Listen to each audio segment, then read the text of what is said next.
तहत राष्ट्रपति ने सुप्रीम कोर्ट से इस विषय पर एडवाइस ली थी।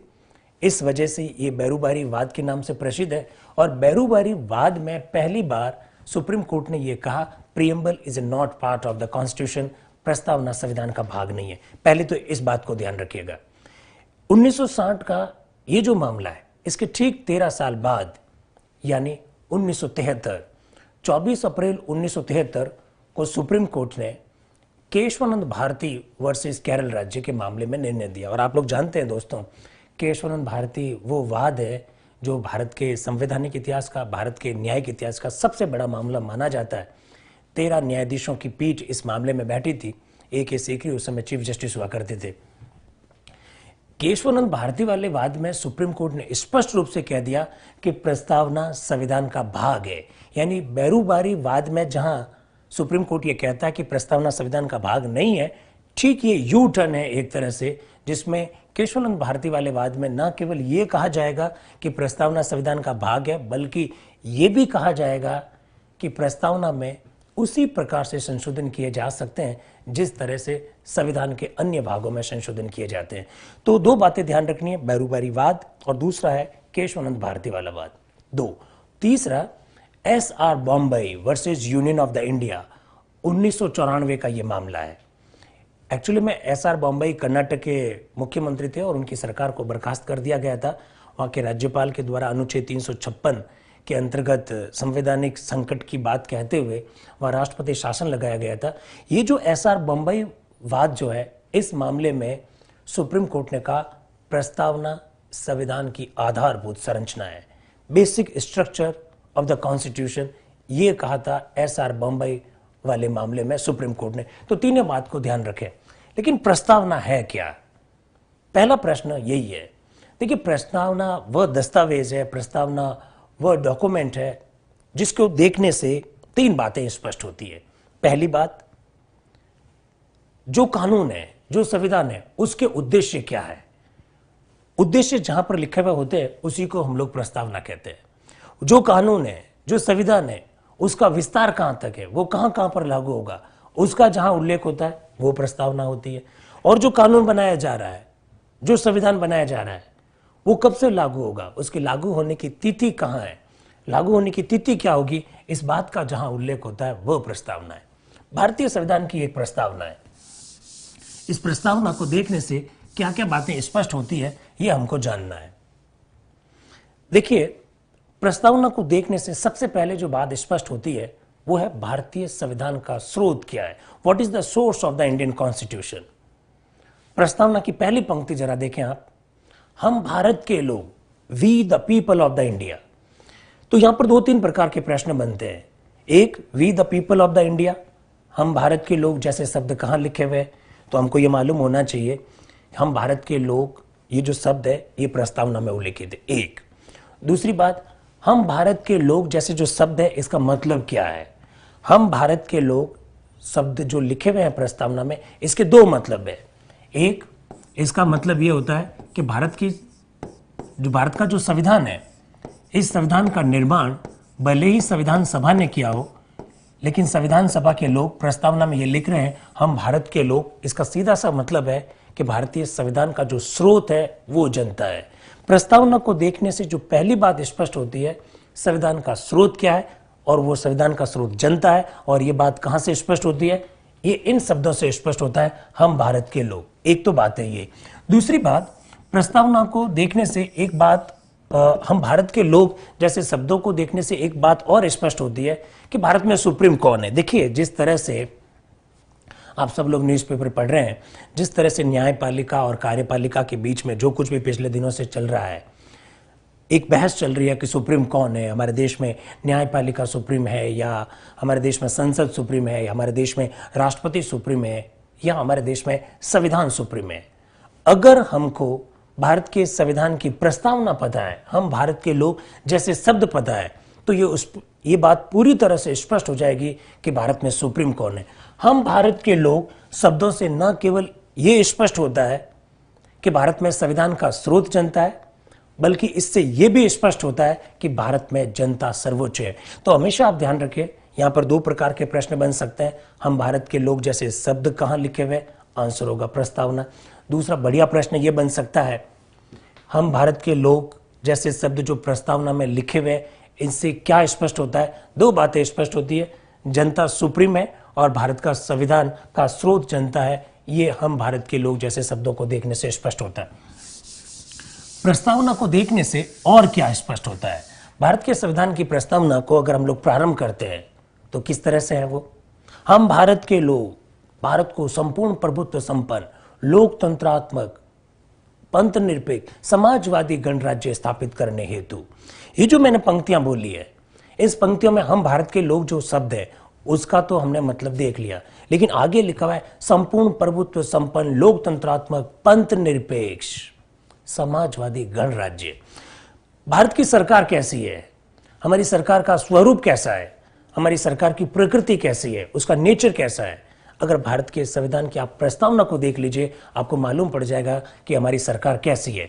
क्या लिखा हुआ वहां पर? लोकतंत्रात्मक, डेमोक्रेटिक।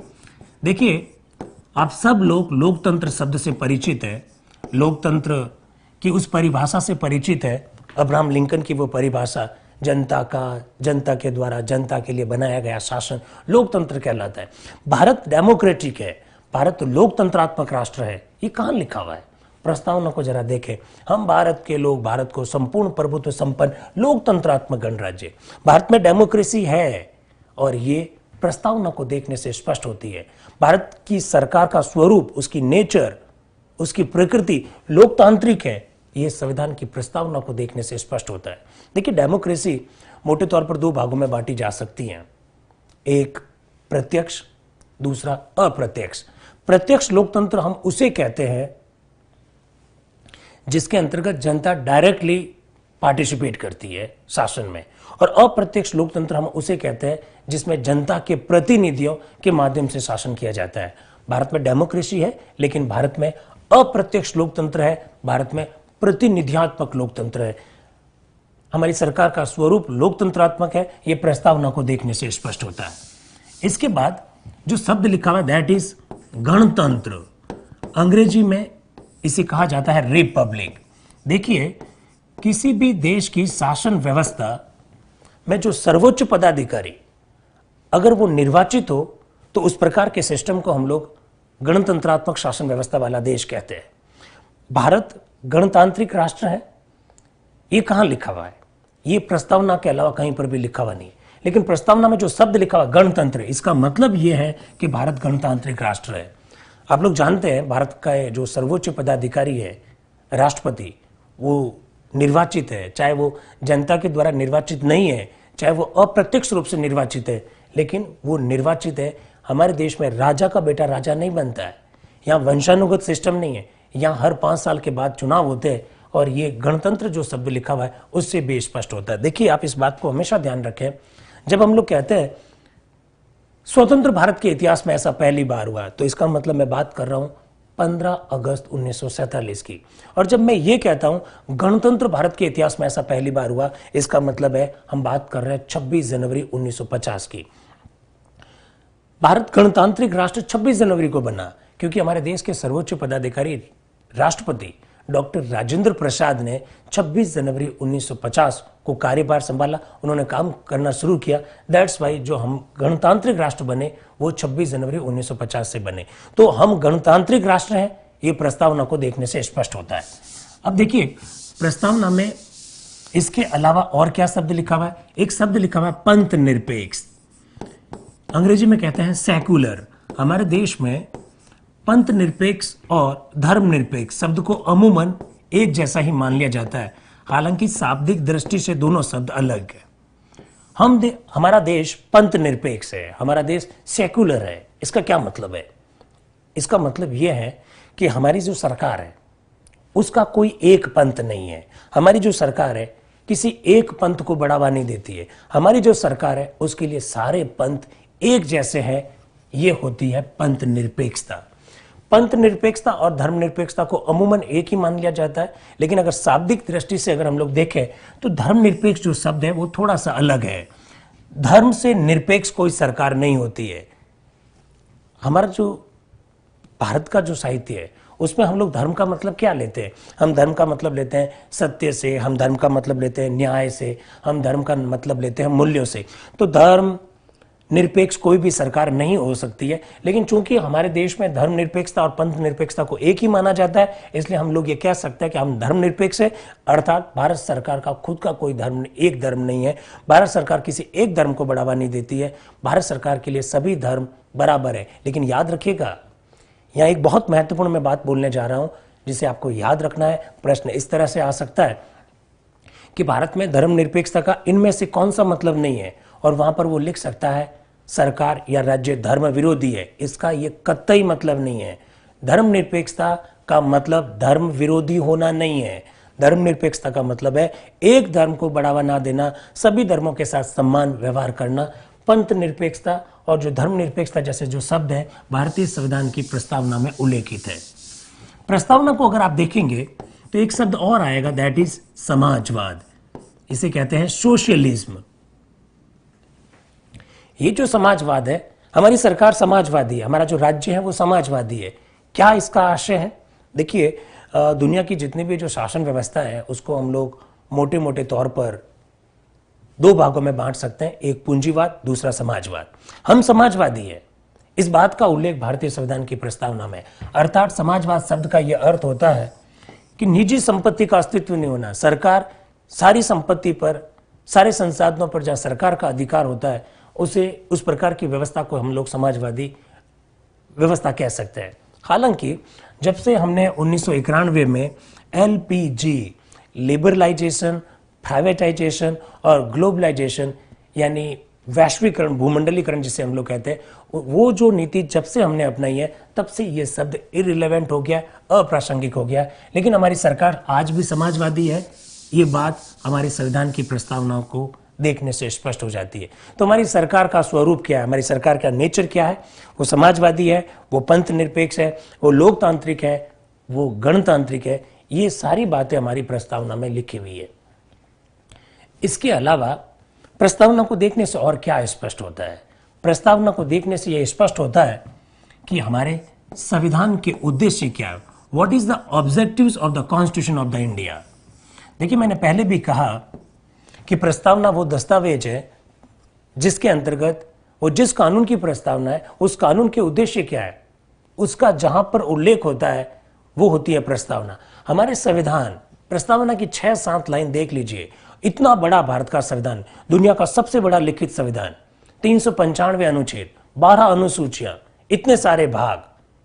ये सारी बात कहना क्या चाहते हैं, भारत का संविधान कहना क्या चाहता है? अगर प्रस्तावना की 6-7 लाइन देख लीजिए, आपको मालूम पड़ जाएगा हमारे संविधान के उद्देश्य क्या है। इन उद्देश्यों का उल्लेख है प्रस्तावना में। किसी भी देश की संविधान की जो प्रस्तावना है उसमें उसके उद्देश्यों का उल्लेख होता है, और हमारे देश की जो संविधान की प्रस्तावना है उसमें साफ लिखा हुआ है न्याय स्थापित करना, स्वतंत्रता स्थापित करना, समानता स्थापित करना। प्रस्तावना को जरा आप देखें, हम भारत के लोग भारत को संपूर्ण प्रभुत्व संपन्न, लोकतंत्रात्मक, पंथ निरपेक्ष, समाजवादी गणराज्य स्थापित करने हेतु तथा देश के प्रत्येक नागरिक को क्या लिखा हुआ है? सामाजिक न्याय, आर्थिक न्याय और राजनीतिक न्याय, 3 प्रकार के न्याय उपलब्ध करवाना चाहती है हमारी सरकार। इस बात का उल्लेख है प्रस्तावना में।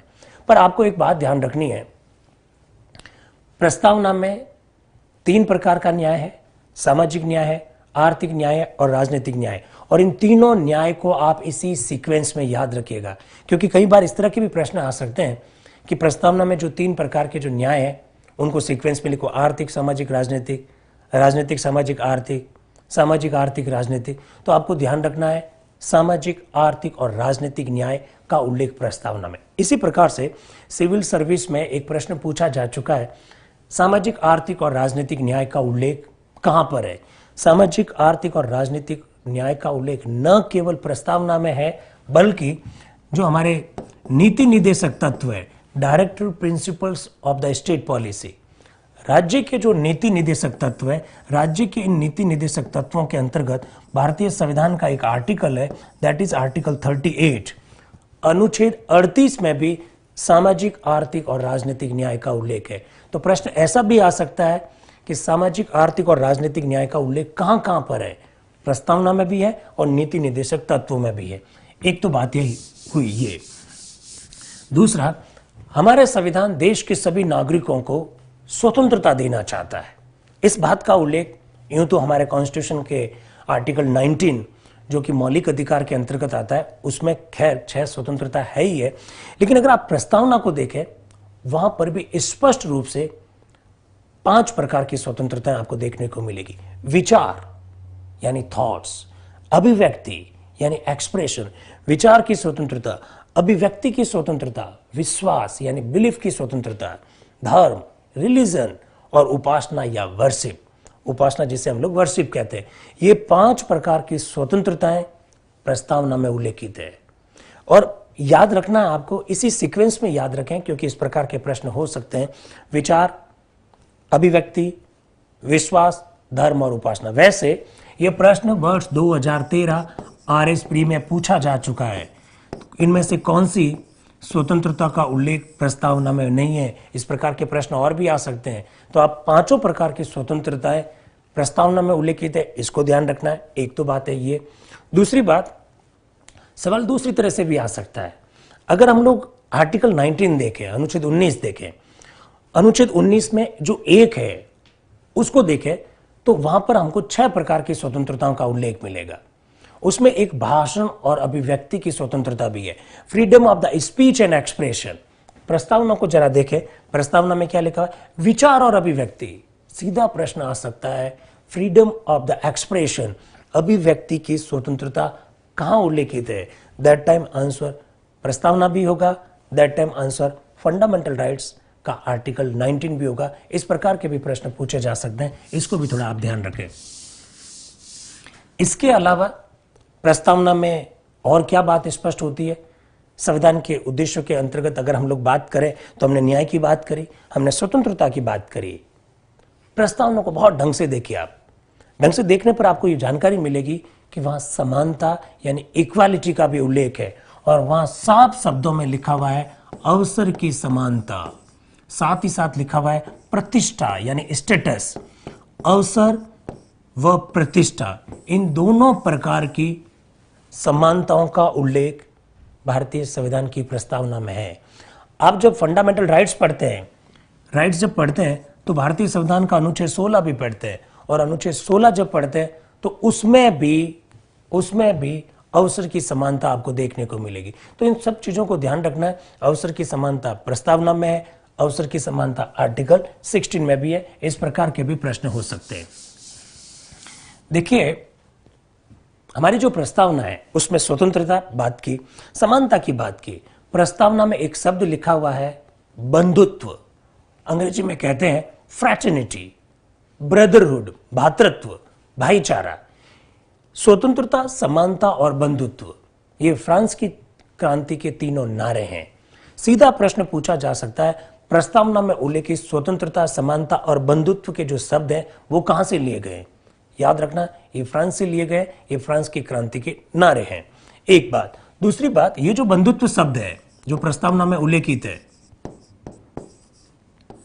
ये बंधुत्व शब्द आप लोग जब मूल कर्तव्य पढ़ते हैं, फंडामेंटल ड्यूटीज पढ़ते हैं, जिसका उल्लेख भाग 4A में है, अनुच्छेद 51A में, वहां पर भी ये शब्द लिखा आएगा बंधुत्व। तो इस प्रकार के आजकल ट्रेंड हो रहा है इस प्रकार के प्रश्न पूछने का, जिसमें यह पूछ लिया जाता है कि इस प्रकार का शब्द कहां उल्लेखित है। तो बंधुत्व शब्द प्रस्तावना में उल्लेखित है, बंधुत्व शब्द हमारे मूल कर्तव्य में उल्लेखित है। ये भी थोड़ा सा आप ध्यान रखें। प्रस्तावना को देखने से और क्या स्पष्ट होता है? भारतीय संविधान की प्रस्तावना को अगर हम लोग देखते हैं तो लास्ट लाइन जरा देखिए, आज एतत् द्वारा 26 नवंबर 1949 को इस संविधान को हम अंगीकृत करते हैं, अधिनियमित करते हैं और आत्मार्पित करते हैं। यानी हमारे संविधान के जो लागू होने की जो तिथि है, संविधान के लागू होने की तिथि भी प्रस्तावना को देखने से स्पष्ट होती है।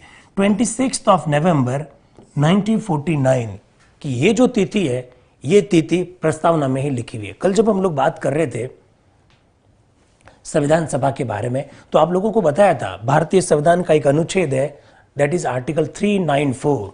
उस आर्टिकल में 16 अनुच्छेदों का उल्लेख कर रखा है कि वो जो 16 अनुच्छेद है वो एक दिन लागू हुए और जो संविधान का जो शेष भाग है, जो remaining part of the constitution है, वो 26 जनवरी 1950 को लागू हुआ। 26 जनवरी 1950 को भारत का संविधान पूर्ण रूप से लागू हुआ। इस बात का उल्लेख तो भारतीय संविधान का अनुच्छेद 394 में, और भारत का ये जो संविधान है वो अंगीकृत हो रहा है, वो जो लागू हो रहा है, इसके 16 अनुच्छेद लागू हो रहे हैं, जिसे हम लोग आंशिक रूप से लागू होना कह रहे हैं। इस जो डेट है, इस डेट का जो उल्लेख है 26 नवंबर 1949, ये जो डेट है, ये डेट प्रस्तावना में लिखी हुई है। ये भी बात स्पष्ट होती है। तो इस प्रकार का प्रश्न हो सकता है, प्रस्तावना से क्या स्पष्ट होता है? प्रस्तावना से संविधान का स्रोत स्पष्ट होता है, प्रस्तावना से हमारी सरकार का स्वरूप स्पष्ट होता है, प्रस्तावना को देखने से हमारे शासन के उद्देश्य क्या है, सरकार के उद्देश्य क्या है, संविधान के उद्देश्य क्या है, वो स्पष्ट होते हैं, और प्रस्तावना को देखने से हमारे संविधान लागू होने की तिथि क्या है, ये स्पष्ट होती है। और क्या लिखा हुआ है प्रस्तावना में? प्रस्तावना में 3 शब्द लिखे हुए, और एक लिखा हुआ अंगीकृत होना, एक लिखा हुआ अधिनियमित होना, और एक लिखा हुआ आत्म अर्पित होना। इन तीनों शब्दों को भी आप थोड़ा सा ध्यान रखें। अंगीकृत अंग्रेजी में कहते हैं अडॉप्ट करना, इसका मतलब इस संविधान को हम स्वीकार करते हैं, ये लिखा हुआ है। प्रस्तावना में एक शब्द लिखा अधिनियमित करना, इसे कहते हैं इनैक्टमेंट, यानी आज से हम संविधान को लागू करते हैं, इस बात का उल्लेख है। आत्म अर्पित यानी संविधान को स्वयं को सौंपते हैं, इस बात का उल्लेख भी प्रस्तावना में। ये तीनों शब्दों को आप ध्यान रखिएगा। देखिए, प्रस्तावना के बारे में हर दूसरे एग्जाम में कोई ना कोई प्रश्न पूछा जाता है, और सबसे बड़ी बात है हर बार नया प्रकार का प्रश्न आता है। तो आप हमेशा ध्यान रखिए, इस प्रकार के प्रश्न हो सकते हैं, वहां अधिनियमित लिखा हुआ है, वहां अंगीकृत लिखा हुआ है, वहां आत्म अर्पित शब्द लिखा हुआ है। एक देखिए, एक प्रश्न पूछा जा चुका है, भारत, ये जो भारत शब्द है ये प्रस्तावना में कितनी बार उल्लेखित है? अगर आप प्रस्तावना को पढ़ेंगे तो आपको मालूम पड़ेगा, हम भारत के लोग, भारत को संपूर्ण प्रभुत्व, यानी जो प्रस्तावना की जो पहली लाइन है, उन पहली लाइन में ही 2 बार भारत शब्द का उल्लेख है, और कुल मिलाकर पूरी प्रस्तावना को देखेंगे तो भारत शब्द का उल्लेख वहां पर 2 बार आएगा। इस बात को भी आप थोड़ा सा ध्यान रखें। देखिए, हम लोगों ने जब बात को शुरू किया तो हमने इस तरह से बात को शुरू की कि जो केशवानंद भारती वाद है, उस वाद में सुप्रीम कोर्ट ने यह कहा कि प्रस्तावना अमेंडेड है, प्रस्तावना संशोधन योग्य है, प्रस्तावना में उसी तरह से संशोधन किया जा सकता है जिस तरह से संविधान के अन्य भागों में किया जाता है। तो ये जो हमारा 42वां संविधान संशोधन है, इस संशोधन के द्वारा संविधान के अनेक सारे भागों में संशोधन हुआ। ये 42वां संविधान संशोधन 1976 में हुआ, और प्रस्तावना में अब तक एक बार ही संशोधन हुआ, और ये जो एक बार संशोधन इस संशोधन के द्वारा हुआ था, 42वें संशोधन के द्वारा हुआ। 42वें संविधान संशोधन के द्वारा प्रस्तावना में 3 नए शब्द जोड़े गए थे। तीनों शब्दों को जरा देखिए। एक पंथ निरपेक्षता, जिसे हम लोग धर्मनिरपेक्षता कहते हैं, एक समाजवाद, जिसके बारे में हमने थोड़ी देर पहले चर्चा की थी, और तीसरा शब्द है अखंडता। ये 3 शब्द जोड़े गए। यहाँ प्रश्न 2 प्रकार के बनते हैं। एक तो प्रश्न बनता है 42वें संविधान संशोधन के द्वारा इनमें से कौन सा शब्द नहीं जोड़ा गया, इस प्रकार का बन सकता है। दूसरा प्रकार का प्रश्न हो सकता है मूल संविधान की प्रस्तावना में इनमें से कौन सा शब्द उल्लेखित नहीं था। तो आपको थोड़ा ध्यान रखना है, समाजवाद, पंथ निरपेक्षता और अखंडता, ये तीनों शब्द बाद में जोड़े गए। इसका मतलब मूल संविधान की प्रस्तावना में ये शब्द उल्लेखित नहीं थे। अब देखिए, प्रस्तावना का महत्व क्या है, इस पर बहुत अच्छे प्रश्न बन सकते हैं। ये तथ्यात्मक प्रश्न है। वैसे मैंने प्रारंभ में कह दिया कि प्रस्तावना में हमारे भारत के संविधान के उद्देश्यों का उल्लेख है। हमारे संविधान निर्माता क्या चाहते थे, हमारे संविधान निर्माताओं का विजन क्या था, हमारे संविधान निर्माताओं की फिलॉसफी क्या थी, उनका दर्शन क्या था, इस बात का उल्लेख मिलता है प्रस्तावना में। संविधान सभा के एक महत्वपूर्ण सदस्य थे ठाकुरदास भार्गव। ठाकुरदास भार्गव ने प्रस्तावना के संदर्भ में बड़ी सुंदर सी टिप्पणी की है, और वो टिप्पणी ये है, उन्होंने कहा most precious part of the constitution is preamble. यानी ठाकुरदास भार्गव ये कहते हैं कि हमारे संविधान का सबसे महत्वपूर्ण अगर कोई भाग है तो वो प्रस्तावना है। इसके अलावा ठाकुरदास भार्गव ये भी कहते हैं preamble is a soul of the constitution. प्रस्तावना भारतीय संविधान की आत्मा है। आगे वो यहां तक कहते हैं it's a jewel set in the constitution. ये सभी प्रकार के प्रश्न पूछे जा सकते हैं। ठाकुरदास भार्गव ने प्रस्तावना को भारतीय संविधान का सबसे महत्वपूर्ण भाग कहा। ठाकुरदास भार्गव ने ही प्रस्तावना को भारतीय संविधान की आत्मा का, इस बात को भी थोड़ा सा आप ध्यान रखें। प्रारूप समिति जिसके बारे में हमने कल चर्चा की थी, प्रारूप समिति के एक सदस्य थे के.एम. मुंशी, कन्हैयालाल माणिक्यलाल मुंशी। के.एम. मुंशी से जब पूछा गया प्रस्तावना के बारे में, तब उन्होंने क्या कहा? मुंशी जी कहते हैं ये प्रस्तावना जो है it's a horoscope of the constitution. भारतीय संविधान की जन्म कुंडली है प्रस्तावना। तो इस प्रकार के प्रश्न पूछे जा सकते हैं। इवन प्रश्न इस तरह से भी पूछा जा सकता है कि भारतीय संविधान का वह कौन सा भाग है जो हमारे संविधान निर्माताओं के मस्तिष्क में जो विचार थे उनको स्पष्ट करता है। Directive principles of the state policy यानी नीति निर्देशक तत्व, प्रस्तावना, मौलिक अधिकार, मूल कर्तव्य, इस प्रकार के प्रश्न पूछे जा सकते हैं। हमेशा ध्यान रखिएगा हमारे संविधान की प्रस्तावना की ये जो 6-7 लाइनें, ये 6-7 लाइनें ये स्पष्ट करती है कि हमारे संविधान के उद्देश्य क्या है, और ये जो 6-7 लाइनें यही बतलाती है कि हमारे संविधान निर्माता चाहते क्या थे, उनके दिमाग में क्या बात थी, उनकी मंशा क्या थी, उनकी फिलॉसफी क्या थी, जनता की अपेक्षाएं जुड़ी हुई है हमारे भारतीय संविधान की प्रस्तावना से। इवन सुप्रीम कोर्ट और हमारा हाई कोर्ट यानी हमारी जो न्यायपालिका है, वो जब भी किसी मामले में निर्णय देती है तो वो फंडामेंटल राइट्स, कॉन्स्टिट्यूशन को तो रेफरेंस के रूप में उपयोग लेती ही लेती है, साथ ही साथ अक्सर प्रियम्बल को कोट करती है। इसलिए मैंने प्रारंभ में ही आपको यह कह दिया था, एसआर बॉम्बई का जो वाद है, जिसे SR Bommai versus union of the India 1994 का वाद कहते हैं, इस मामले में स्पष्ट शब्दों में सुप्रीम कोर्ट ने कहा था प्रस्तावना भारतीय संविधान की आधारभूत संरचना है, बेसिक स्ट्रक्चर है कॉन्स्टिट्यूशन का प्रस्तावना। इन सब